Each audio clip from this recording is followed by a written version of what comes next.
Hello, everyone, and welcome to the latest edition of the R&B Show. My name is Bruce Colomb. Thank you so much for taking the time to join me today, and thanks to all of the viewers who have made high-class, high-budget special effects, such as what you just witnessed, possible for the R&B Show. Hopefully, more to come. Anyway, it's been a while since we've covered my second favorite band of all time, the legendary Pink Floyd. And man, I gotta tell you, it's been a tough year being a Pink Floyd fan, hasn't it?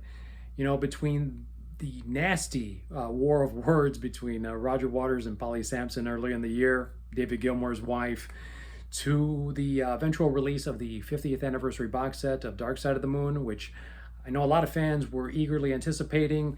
And when it finally dropped, it ended up being quite exorbitant in price, you know, as well as not really delivering the content that would justify such an expense. So I know a lot of fans, it was a bit of an anticlimax for them.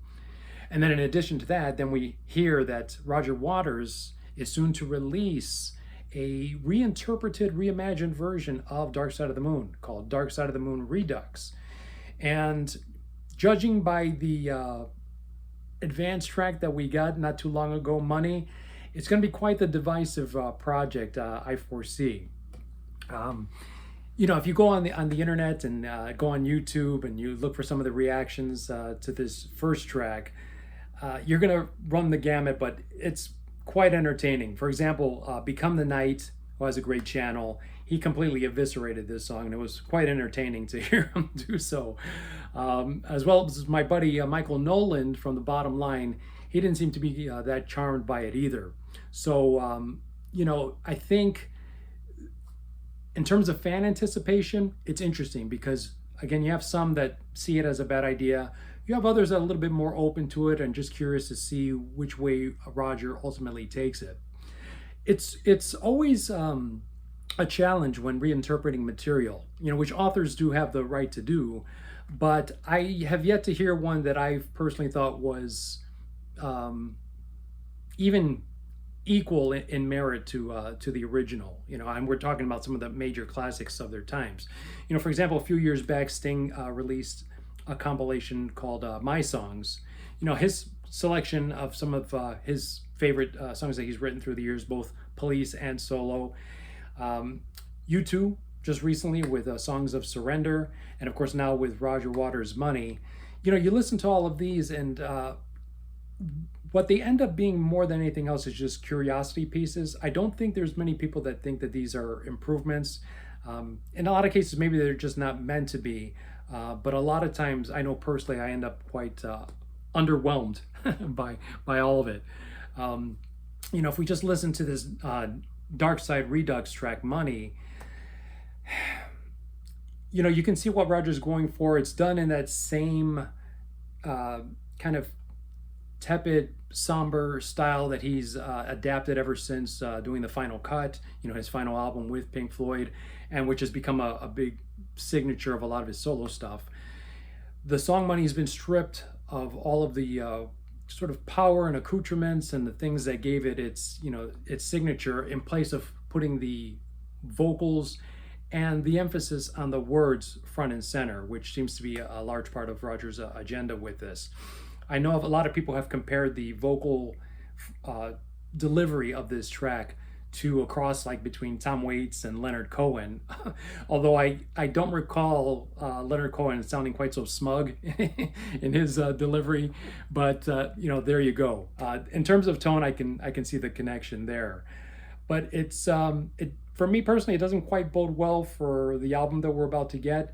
But really, my curiosity is more about what is it that drove Roger to do this. You know, is it a genuine artistic decision? Is it something where, you know, now listening to Dark Side of the Moon all these years later, he sees some holes, some gaps in some things that he would have tackled a little bit differently with the perspective he has now as an older man? Is it simply just bringing the perspective of age to these themes that he wrote about, you know, quite young, you know, and quite brilliantly at the time too? Or is it just another Roger Waters ego trip, you know, and a way of spotlighting himself as this sole author of the Dark Side of the Moon, which, you know, obviously I've talked about in the past. And, you know, when you talk about that era of Pink Floyd, it was much more musically collaborative. So, you know, I think that's one of those things that it's easy for, fans of the band to take offense to.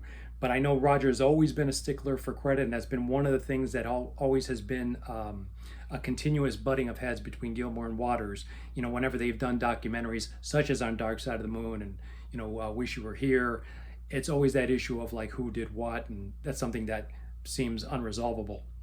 But I'm more curious, in addition to answering those questions, what do you think about it? For Floyd fans, all my fellow Floyd freaks, let me know what you think. Is this something that you're at least curious about? Is it something you're going to give a listen to? Are you completely resistant to this idea? Do you think it's just kind of foolishness on Roger Waters' part?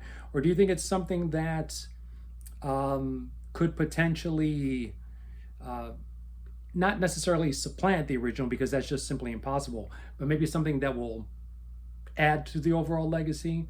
Let me know what you think. I'm very curious. And again, as Ron and I have always said on this channel, it's not so much about our perspective. We start the conversation, but it's really, hearing from all of you. And, we get a lot out of that. So I'm looking forward to hearing from all of you.